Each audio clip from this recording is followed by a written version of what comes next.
My season began at the Abaska Lookout Tower, just as it always did. I'd been spotting smoke from wildfires across the vast Alberta wilderness for over a decade.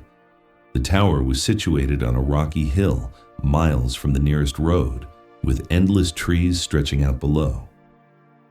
My daily routine was straightforward. Wake early, scan the horizon with binoculars, log any changes, and radio and reports. I kept Buddy, my dog, for company, and had a small cabin at the base where I cooked meals and read books to pass the time. Late August arrived. I boiled water for coffee on the stove and stepped out to the porch, my glasses still on the table inside. Buddy barked at something in the distance, but I saw nothing unusual, just the usual rustle of leaves. I called him back and went inside to retrieve my book. It was then that I heard footsteps crunching on the gravel path leading up to the cabin. Heavy steps, deliberate, like someone making no effort to hide. "Hello," I called out, peering through the window. A man emerged from the trees, tall and broad, wearing a faded jacket and boots caked in mud. He looked like a hiker, but his eyes were sharp, fixed on me in a way that made my skin prickle. He stopped a few feet from the porch. "Ma'am," he said, "I'm lost. Been wandering these woods for days. Can I use your radio?" I hesitated. We occasionally got lost people up here, but the protocol was clear. Help if possible, but maintain distance. "Sure," I replied, keeping my voice steady. "Wait there, I'll bring it out." He nodded, but his gaze lingered on the cabin door.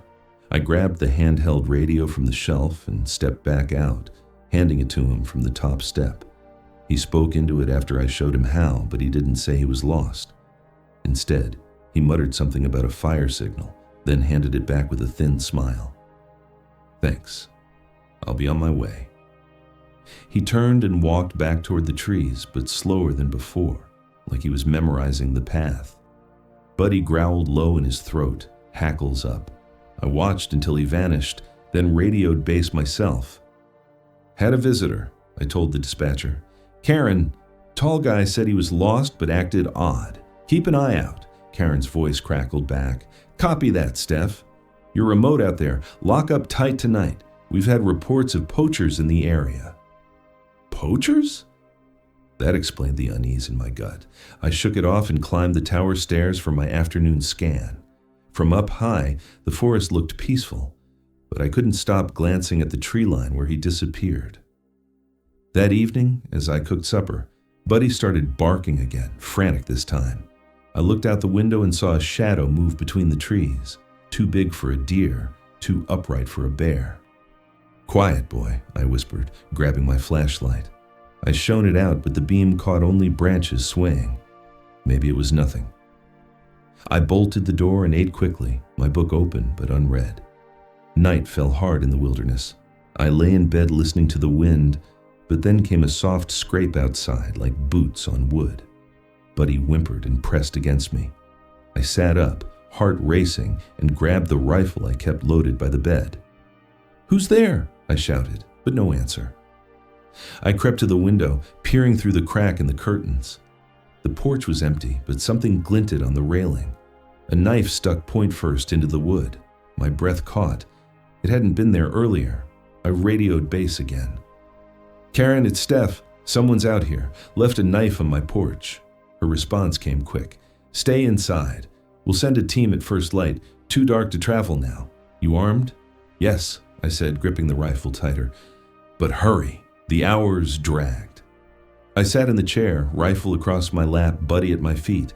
Every creak of the cabin sounded like footsteps. Then, around midnight, the door handle jiggled. Slow at first, then harder, rattling the lock. "Go away!" I yelled, aiming at the door. Buddy barked wildly. A voice came from outside, muffled but clear. The same man from earlier. "Open up, ma'am. I need help again. Got hurt in the woods." I didn't move. "Help's coming in the morning. Leave now."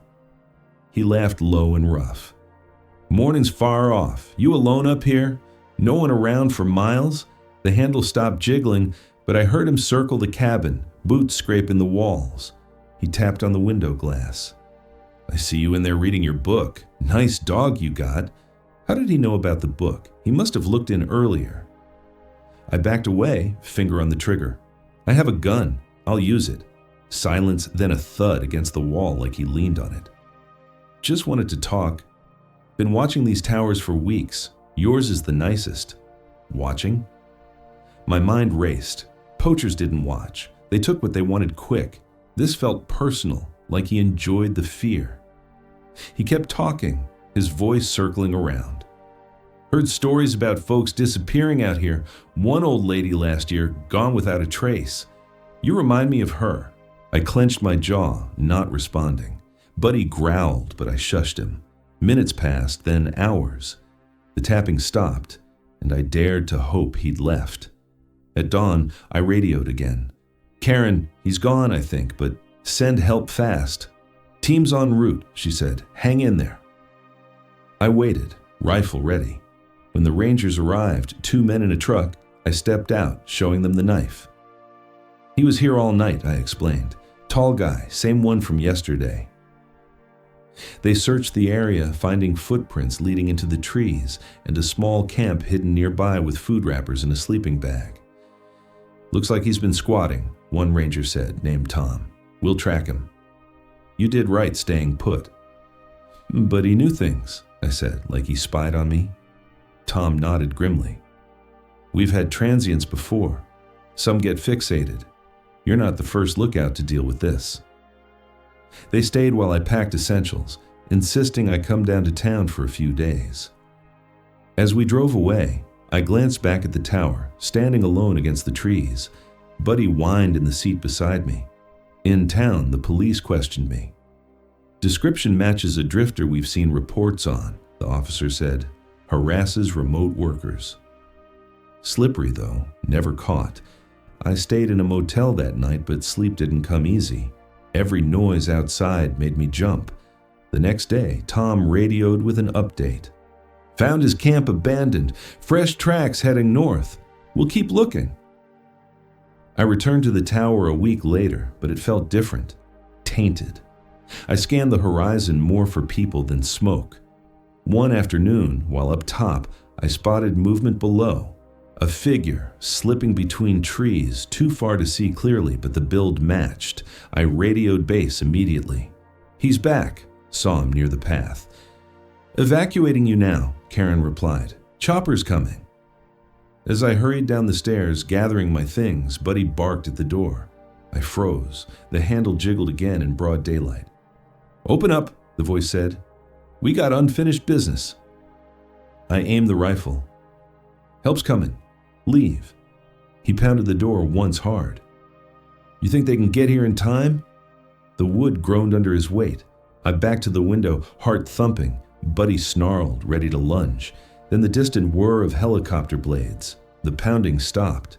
Through the window, I saw him bolt for the trees, jacket flapping. The chopper landed and Rangers swarmed out. They chased his trail, but lost it in the dense underbrush. Close call, Tom said later. Guy's dangerous, signs he planned to break in. They found tools in his abandoned gear, rope, duct tape, enough to make my blood run cold. I quit after that season. The wilderness I loved turned into a place of shadows where isolation invited the wrong kind. Now in town, I still lock every door at night, wondering if he's out there watching another tower, waiting for his chance. The real fire.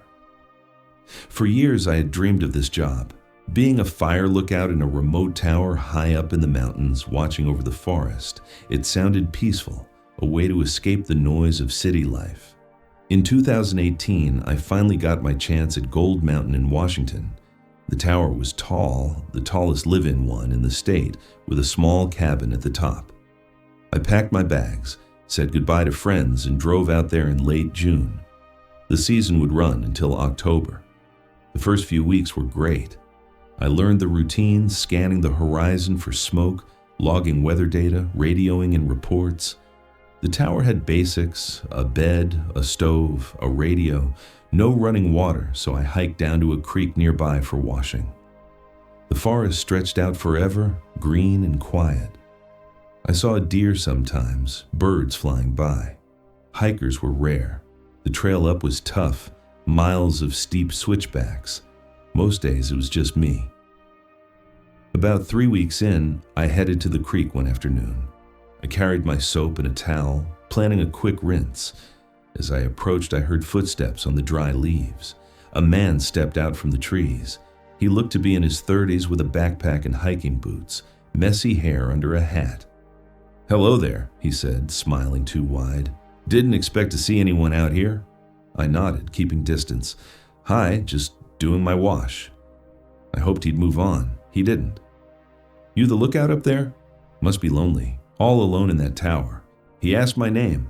Let's say I told him Abby, though I hesitated. Then more questions. How long was I staying? Did I have a gun? Was I scared of animals? I answered briefly. Said I was fine, but he kept talking. "A woman like you out here by herself. Not safe. Bears, cougars, people too." His eyes lingered. I felt uneasy, like he was testing me. "I manage," I said, stepping back. "I should get to it." He finally left, heading down the trail. I waited until his footsteps faded before I washed. Back at the tower, I radioed the base station, described him. They said hikers passed through sometimes, but to report if he came back. A few days passed without issue. I scanned the skies, read books, cooked simple meals. Then one evening, I went to the creek again. Same time, same routine. Halfway through rinsing my hair, I heard branches snap. There he was, standing at the edge, watching. "Abby, right? Thought I'd check on you. Make sure you're okay."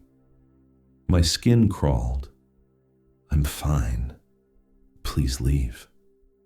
I grabbed my towel, backed away. He stepped closer. "You don't need to be rude. I'm just being nice. A girl alone needs protection." His voice turned sharp. "You think you're tough up there? I could show you real danger."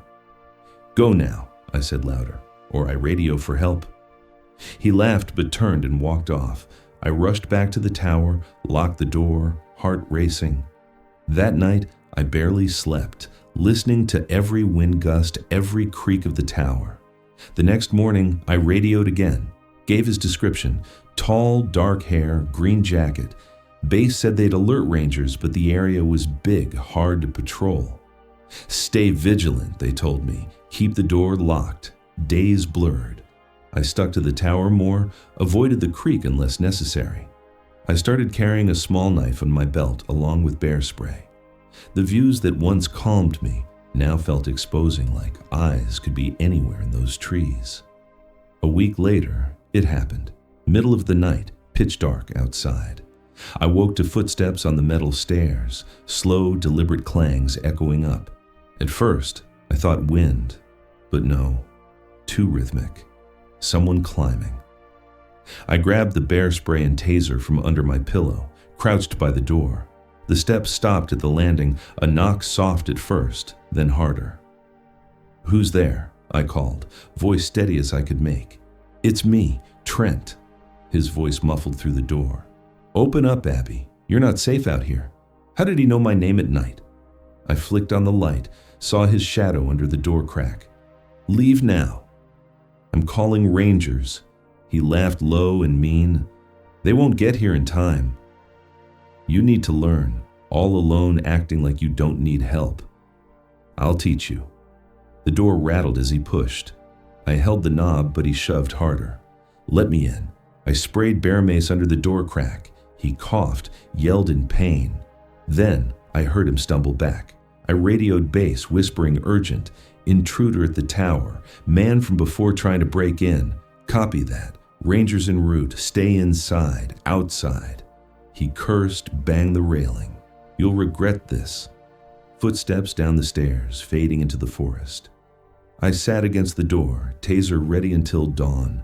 Every shadow outside seemed to move. Rangers arrived by morning. They searched the area, found footprints leading away, but no sign of him. They took my statement, said he'd be charged if caught. Trespassing, attempted assault, but weeks passed. No arrest. Base offered to pull me early, but I stayed. Stubborn maybe, or scared to admit defeat. The rest of the season dragged.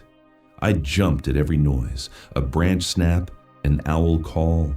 I rigged a bell on the stairs for warning, washed at odd times, scanned the trails constantly. Once from the tower, I spotted a figure far off, watching through binoculars, gone when I looked again. By October, I packed up, hiked out. Rangers met me at the base, said Trent had been spotted in town, questioned but released. No proof of the night visit beyond my word. Be careful, they said. He might hold a grudge. I left Washington, took a desk job back home. But even now in the city, I lock doors tight, avoid being alone outside at night. That tower taught me peace comes with a price. And sometimes the real fire isn't in the trees, it's the people hiding among them. Dead air. The job suited me. Quiet, just me and the binoculars scanning for smoke plumes across the endless green hills. I'd been at it for 8 seasons, and the isolation never bothered me much. I had my books, my radio, and regular check-ins with the other lookouts. Stephanie was one of them, stationed about 15 miles west in her own tower. She was older, tough as nails, with a voice that crackled over the airwaves like dry leaves. We'd talk every morning and evening, sharing sightings or just passing the time. "John, you spot that haze over the ridge today?" she'd ask, her tone steady and practical. "Yeah, it looked like dust from a logging crew, nothing burning," I'd reply. We kept it simple, but those chats made the long days bearable. Stephanie had been doing this longer than me, 13 years straight. She knew every trail and creek in her sector, lived alone in her cabin at the base of the tower with just a dog named Rusty for company. She loved that mutt, always mentioned how he'd bark at deer or squirrels. One afternoon in late July, her voice came through different, a bit sharper. "John saw a hiker today. Odd spot for one, way off the main paths." "Hiker? What'd he look like?" I asked, adjusting my radio knob.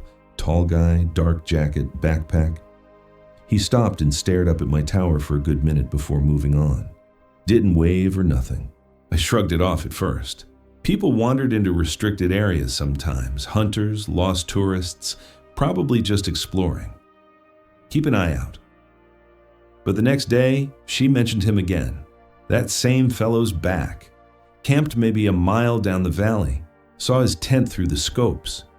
"You sure it's the same one?" "Positive. Same jacket. Rusty's been uneasy, whining at the door. I felt a twinge then, but pushed it down. The wilderness played tricks, animals, echoes. Still, I told her, report it to base if he gets closer. No sense taking chances." That evening, as the light faded, we talked longer. She described her day. Boiled coffee on the stove, read a bit of her mystery novel, watched Eagle circle, but her words trailed off. "John, you ever get that feeling someone's out there just beyond sight?" "Sometimes," I admitted, "but it's usually nothing. Not this time." Rusty growled low all afternoon. We signed off, but sleep didn't come easy in my bunk. The tower creaked with the wind, and I kept picturing her alone in that cabin. The following morning, her call woke me early. "He's closer now. Saw him through the trees heading my way. Didn't look lost, moved deliberate. Stephanie, call it in. Get the Rangers up there. Already did. They're short-staffed. Said it'll be tomorrow before anyone checks." I gripped the radio. "Lock your doors. Keep Rusty inside." She laughed, but it sounded forced. "Hey, I've got my rifle. Been handling myself out here longer than you've been breathing, kid." We chatted about lighter things, her grandkids back in town, my plans for fall hunting. But underneath, tension built. That afternoon, no check-in. I called her frequency. Static. Tried again. Nothing. By evening, worry gnawed at me. Bass confirmed they'd tried too. No answer. Probably radio trouble, they said. "We'll send someone at dawn." Dawn felt too far. My tower overlooked her sector. Through binoculars, I scanned the hills. No smoke, no movement. But something pulled at me. I couldn't just sit. I grabbed my pack rifle, water, and started the hike. 15 miles over rough terrain, streams to ford, climbs. I'd make it by night if I pushed. The trail wound through thick pines, roots tripping me every step. Birds called overhead, but no other sounds. Hours in, sweat soaked my shirt. I stopped at a creek to fill my canteen, ears straining. A branch snapped nearby. Deer, I waited, rifle ready. Nothing showed, kept moving. As the sun dipped low, shadows stretched across the path. I crested a ridge and spotted her tower in the distance, a thin spire against the hills. No lights in the cabin below. My legs burned, but I hurried down the slope, calling her name as I approached. Stephanie, it's John. Silence. The cabin door stood ajar. Rusty wasn't barking. I pushed inside, flashlight beam cutting the dim room, table set for one, coffee pot on the stove still warm, her book open on the chair, but no Stephanie. Then outside on the porch, I saw it. A dark smear across the wood planks. Blood fresh enough to shine wet in the light. My mouth went dry. The tracks led from the porch into the grass, scuffed and uneven like a struggle. I followed them a few yards, heart pounding hard. They vanished into the underbrush. "Stephanie!" I yelled again, voice echoing back empty. Back in the cabin, I grabbed her radio. Dead battery. No, it powered on fine. Why hadn't she called? I radioed base, words tumbling out. Blood on the porch. She's gone. Send help now. Copy that, John. Stay put. Teams en route. ETA 3 hours. 3 hours in the dark. I paced the room, rifle in hand. The cabin felt too small, walls closing in. Rusty, where was the dog? I searched outside, beam sweeping the yard. In the bushes, a shape. Rusty, lying still, neck twisted wrong. Dead. Someone had killed him. Quiet. Panic rose. Whoever did this might still be close. I barred the door, sat by the window, watching the trees. Minutes dragged, a rustle outside. Wind, number, footsteps soft on dirt. I peered out. A shadow moved between trunks. Tall, dark jacket, the hiker. He stepped into view, face hidden in shadow, but I saw the glint of a knife in his hand, blood on the blade. He stared at the cabin, head tilted like listening. I ducked low, breath shallow. The door rattled, testing the lock. I aimed the rifle, finger on trigger. "Who's there?" "I got a gun." No answer. The rattling stopped. Footsteps circled the cabin, slow, deliberate. A window creaked, him trying to pry it. I fired a warning shot through the glass, shatter and echo. The footsteps retreated, fading into the woods. I waited, sweat cold on my skin. Hours felt endless. Was he gone or waiting? Finally, lights bobbed up the trail. Rangers, they burst in, questions flying. I told them everything. The radio talks, the hiker, the blood, the shadow. They searched the area, found tracks leading north, but lost them in the rocks. No sign of Stephanie, no body, just gone. Days later, investigators pieced bits. A drifter seen in town weeks before, matching the description. History of violence, assaults on lone campers, but he vanished too. Case went cold. I quit the job after that. Couldn't climb another tower, couldn't face the empty airwaves. Stephanie's voice still echoes in my head, those last words about feeling watched. Out there in the wild, it's not the fires that scare me anymore. It's the people who slip through the cracks, hunting in the quiet. The knock around noon, I spotted movement far below through the scope. A figure, a man, weaving through the brush. He carried a backpack, moved quick like he didn't want to be seen. I noted it in the log. Unidentified hiker, northwest quadrant, possible trespasser. We had rules about reporting strangers in restricted zones. I radioed base. "This is Tower 7 over," I said into the handset. "Go ahead, Tower 7. Came the response from my supervisor, Tom. His voice crackled clear. "Got a visual on a lone male about 2 miles out. He's off the trails heading east. No gear for camping, just a pack. Should I keep eyes on him?"